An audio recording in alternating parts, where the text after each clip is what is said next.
Shalom teman-teman yang dikasih Tuhan, bertemu kembali dengan saya Kersogo di channel ini. Bagaimana kabar kita semuanya? Semoga teman-teman semua yang sedang menyaksikan video ini tetap sehat-sehat saja. Amin. Saya sangat diberkati dengan kesaksian yang disampaikan oleh Kiki Fatmala, seorang artis yang sangat terkenal yang sekarang sudah menjadi murid Tuhan Yesus Kristus. Kita akan mendengarkan kesaksiannya terlebih dahulu. Setelah itu saya akan memberikan penjelasan secara singkat dalam video ini. Mari kita dengarkan bersama-sama. Selamat Hari Paskah untuk para jemaat di gereja 1 jam saja. Jujur, saya juga mengucapkan terima kasih dengan Pak Michael Gunawan.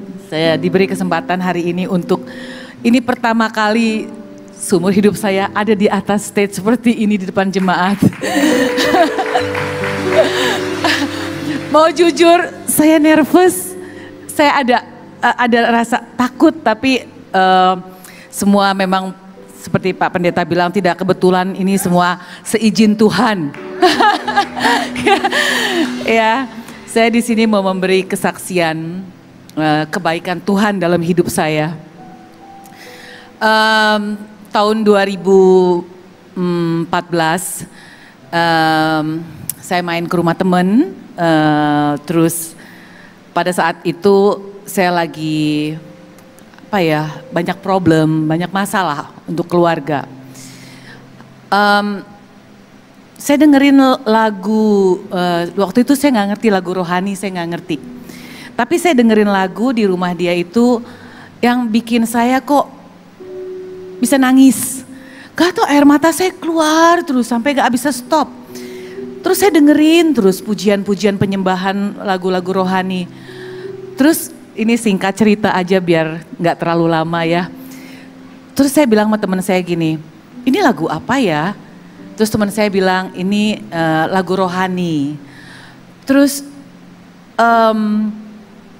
saya minta didengerin lagi lagu-lagu yang lain. Saya sering datang ke rumah dia beberapa kali. Saya bilang saya mau denger lagi lagunya. Denger lagi di rumah dia. Terus akhirnya teman saya bilang, kamu ngerasain apa? Aku tuh ngerasa kayak denger lagu itu ada damai. Aku juga nggak tahu rasanya kok bisa keluar air mata, sedih aja. Terus aku bilang, boleh nggak aku ikut ke gereja? Pertama kali 2014 setelah denger lagu rohani. Puji Tuhan. Terus pertama kali saya ke gereja sama teman saya diajak duduk paling depan seperti ini di depan. Waktu saya lihat kamera, langsung saya gini, aduh mati deh, aduh saya ketakutan kalau orang tahu saya di agama yang lain. Jadi saya takut masuk gereja, tapi saya mau dengar. Saya duduk paling depan, diajak sama teman saya bilang sama teman saya, bisa nggak kita duduk paling belakang, biar nggak kena kamera. Terus setiap kamera ke muka saya selalu begini, saya ketakutan. Terus akhirnya setelah pulang dari gereja, saya selalu pulang dari gereja saya ngerasa happy, saya ngerasa kok saya dengerin firman-firman yang pertama kali saya denger ke gereja, denger firman yang kasih dan mengampuni. Itu saya ingat terus. Terus minggu ke depannya saya lagi ke gereja lagi, ada kerinduan saya mau ke gereja. Setiap minggu saya ikut sama teman saya ke gereja yang sama.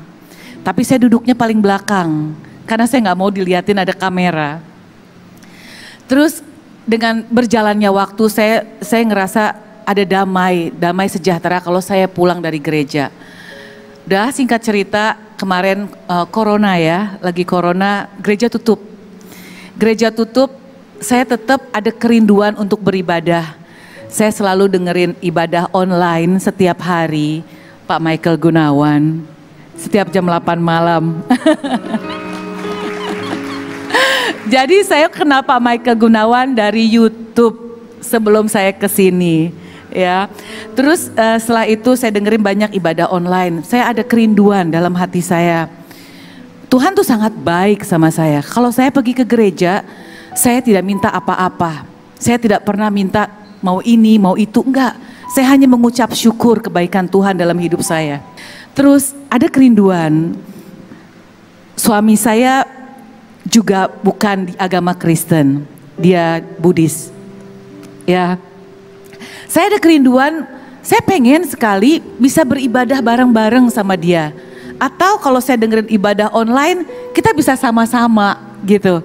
Saya selalu bawa doa yang saya doa setiap hari. Saya doa hanya mengucap syukur kebaikan Tuhan dalam hidup saya.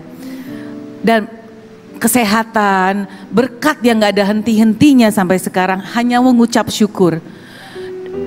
Terus saya tuh hanya berdoa bukan untuk keperluan saya, tapi kepentingan sendiri. Saya berdoa, Tuhan jamah hati Chris untuk bisa menerima Tuhan Yesus. Tuhan, saya ada kerinduan, saya pengen ibadah bersama dengan dia setiap hari Minggu. Sampai suatu hari saya nggak lepas, saya selalu berdoa untuk dia. Kita bisa beribadah sama-sama. Saya juga masih belajar, saya perlu banyak belajar sampai sekarang. Akhirnya suatu hari dia bilang sama saya, itu karena doa, Tuhan dengar doa saya. Tuhan baik sekali. Saya percaya mukjizat itu ada. Sampai suatu hari dia bilang sama saya, sayang, saya mau dibaptis.